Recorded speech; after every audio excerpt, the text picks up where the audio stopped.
And A Valley of Violence is a throwback to the 60s spaghetti western genre, using very much similar photography trends from there, along with a almost ripped off soundtrack score. The movie stars Ethan Hawke as a mysterious stranger who wanders into this town and just tries to get a few supplies, just living his life, trying to maintain the way he wants to go and just pass through, when the local loudmouth bully decides that he's the perfect target to be picked on. Of course, being a mysterious stranger in a western means that he's pretty badass and embarrasses the bully in front of most of the town.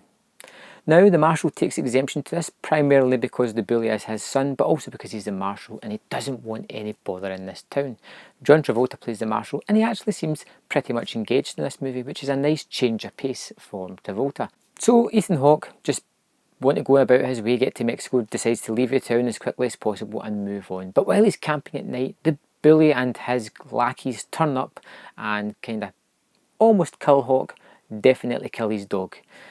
That's right, if you're wondering if you've heard this kind of plotline before, John Wick. You know, somebody gets their dog killed and then they go on a rampage and kill everybody. Imagine that set in a western and you have In A Valley of Violence.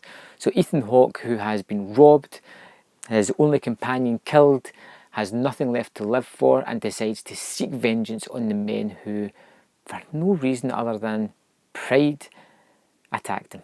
And amongst this movie as well is Karen Gillan as the bully's partner, and then you have Taissa Farmiga as a young girl who takes a kind of fancy to Ethan Hawke as she sees him as a way to get out of this town.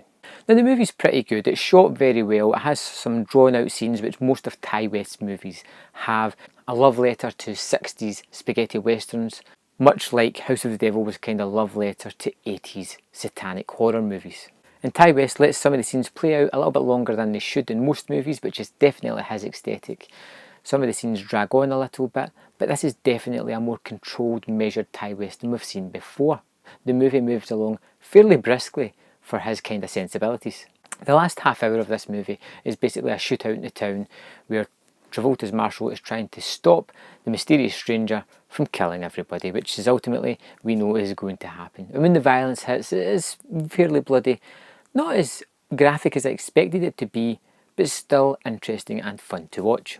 Overall, I really liked In A Valley of Violence. It's something that I would watch again. It's not something that adds anything new to the genre because it's all been done plenty of times before, and this is a familiar storyline that I have seen multiple times before in similar movies.